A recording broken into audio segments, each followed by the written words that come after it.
Je prends monsieur tout le monde, là, vraiment, tu sais, toi et moi, tu sais, supposons qu'on n'avait pas de background dans l'immobilier, on veut investir demain. C'est quoi nos options?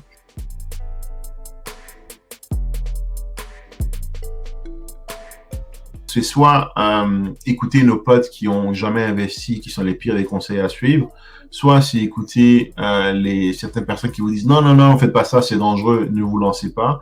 Soit, si vous voulez vraiment aller plus loin, aller chercher des formations, ce qui est très bien.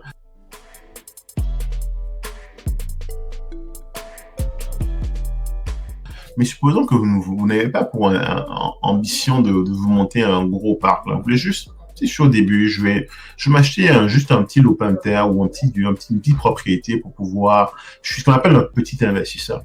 C'est quoi ce qu'ils ont comme option aujourd'hui? Ils ont rien. Tout ce qu'ils ont, c'est se auto-former sur Internet et c'est très dangereux.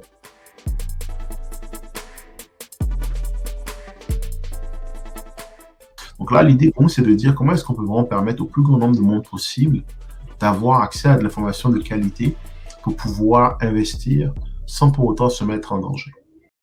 Bonjour tout le monde. Aujourd'hui, je suis avec Uriel Pigot, qui est un entrepreneur, consultant, investisseur, je sais pas encore, avec des trucs en heure. Père de famille. Père de famille. Donc, je suis très content de te recevoir ce soir. On va parler de ton parcours, on va parler de plein de choses, mais on va surtout parler de Upkey Solution. Est-ce qu'on rajoute solution?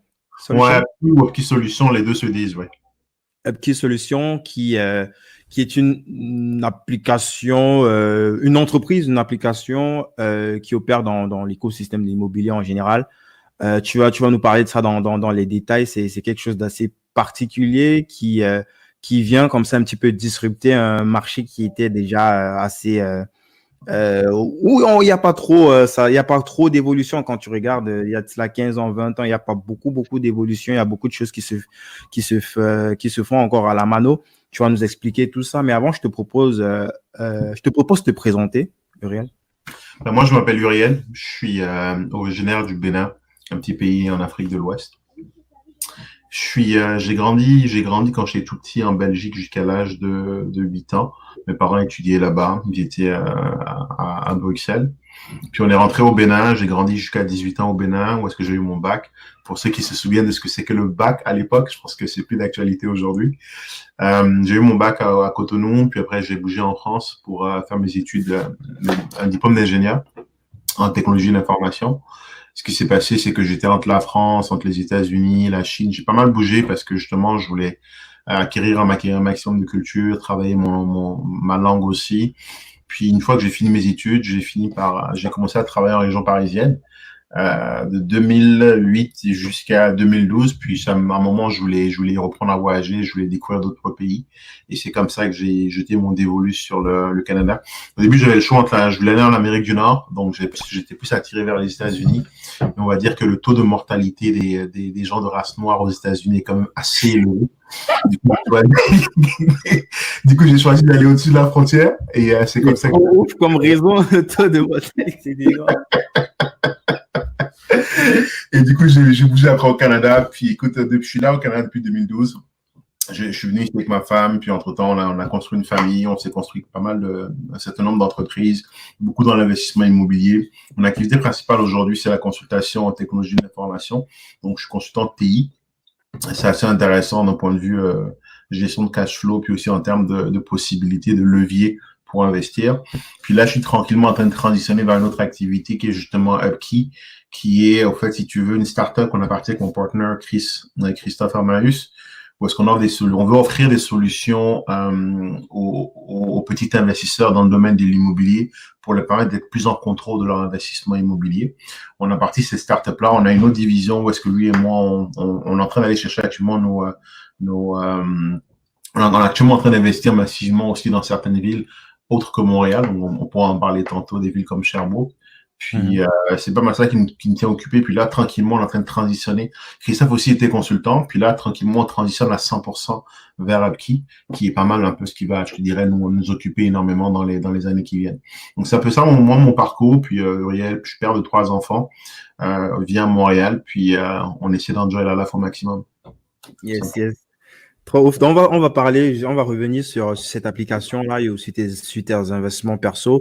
Moi, je te connaissais sans te connaître. On parlait en off justement parce que lorsque j'ai commencé à bosser avec mon associé qui est ton ami, Florian Moncam. Il fallait faire quelques recherches un petit peu sur des gens qui font des trucs. À l'époque, tu avais ta chaîne YouTube qui existe toujours, même si tu publies plus dessus. Là, il y avait plein d'éléments là-bas que j'allais piquer de temps en temps chez toi pour soit réexploiter pour nos publicités, pour nos campagnes paid ou même pour de la retranscription textuelle. Il y a plein de choses dont j'ai eu à aller faire comme ça de l'espionnage industriel à maintes reprises sur ta chaîne YouTube. Et sans savoir même que tu étais ami avec Florian, quoi. Donc, c'est assez intéressant de voir déjà que tu as ce profil d'investisseur dans le dur qui combine maintenant sa casquette d'ingénieur pour créer comme ça une tech au service justement de ce marché-là qui est un petit peu, il y a beaucoup d'antiquité. Tu vas nous dire ça, c'est quoi la situation jusqu'ici dans ce marché-là globalement, avant de parler de l'application, de ce que l'application va apporter comme facilité, comme renouveau. Ok. Si tu regardes au niveau mondial, le domaine qui génère le plus d'argent, c'est le domaine financier finalement. Puis au sein des services financiers, le vertical qui est le plus important, c'est l'immobilier.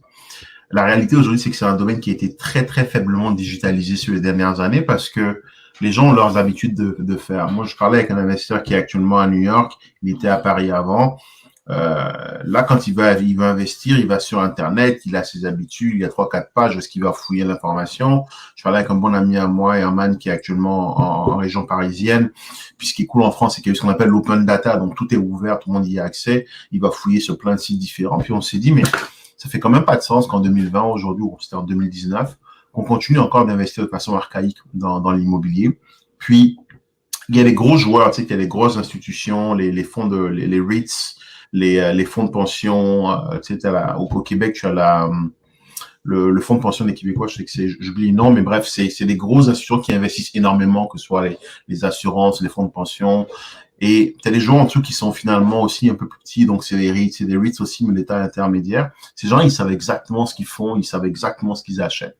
Mais quand tu regardes la grosse masse, monsieur, madame, tout le monde aujourd'hui, quand ils veulent investir en immobilier, ils y vont un peu au guessing. C'est, je pense que là, c'est bon. Ou soit ils passent par des formations, puis là, ils prennent des bonnes connaissances, ils sont un peu plus outillés. Mais des fois, tout le monde n'a pas forcément les moyens d'aller chercher la formation, ou tout le monde ne veut pas forcément professionnaliser l'investissement. Il y a des gens qui veulent juste acheter leur petit appartement ou leur petit duplex et être content avec.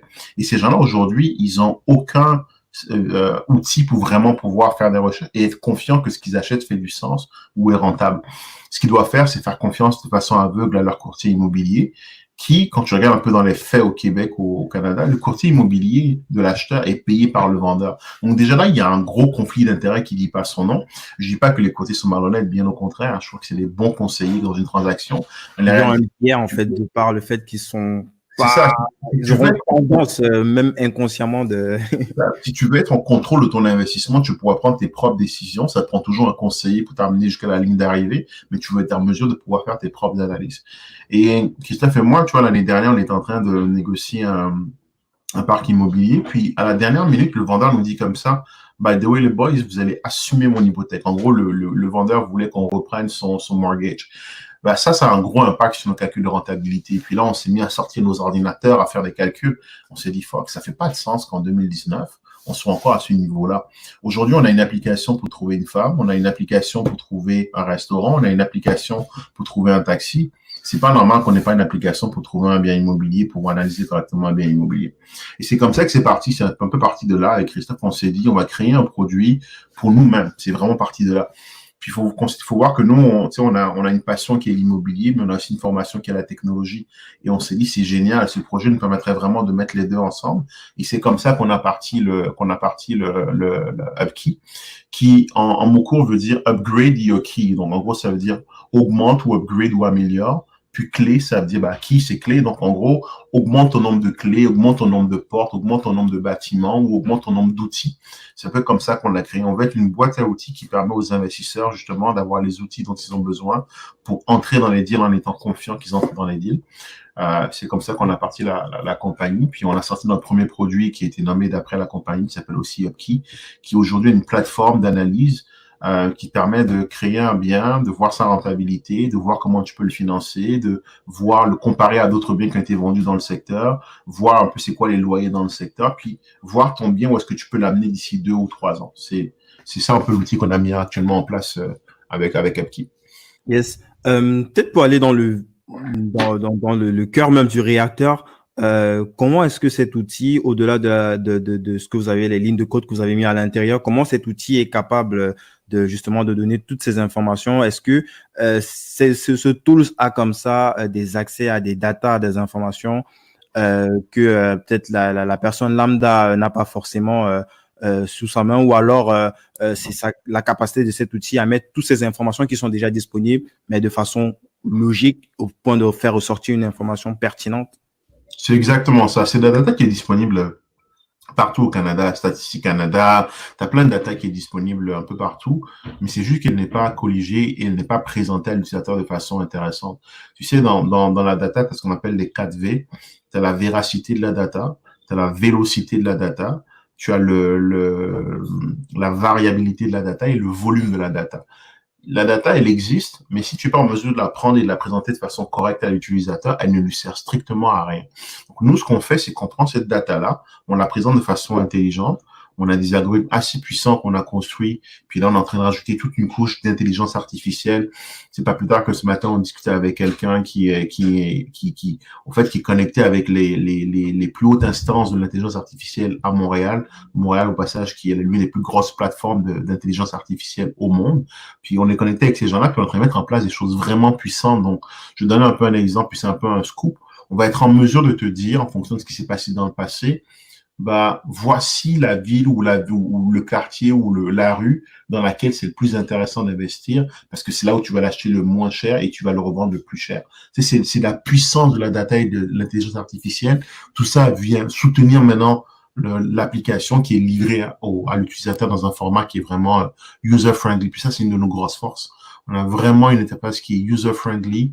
On rajoute continuellement du contenu pour pouvoir justement éduquer puis informer l'utilisateur sur ce qu'il est en train de faire parce que tout le monde a des niveaux de connaissances un peu différents. Mais c'est vraiment ça notre force, quelque chose qui est vraiment orienté utilisateur, user focus et qui livre beaucoup de valeur. C'est assez intéressant. Et aujourd'hui, est-ce que c'est quelque chose qui s'adresse à une catégorie de personnes? Je veux dire, si juste pour des investisseurs, ma question, c'est plus par rapport à ce que tu as dit en début d'émission. Les gens, ils achètent pas forcément pour avoir une certaine rentabilité. Il y en a qui veulent juste faire du one shot ils veulent juste avoir un ou deux duplex maxi et puis pas forcément être un professionnel du truc. C'est qui la cible en fait de cet outil que vous avez mis sur pied? On vise les investisseurs, donc que ce soit le petit investisseur, monsieur, madame, tout le monde, qui veut acheter son duplex, tu sais,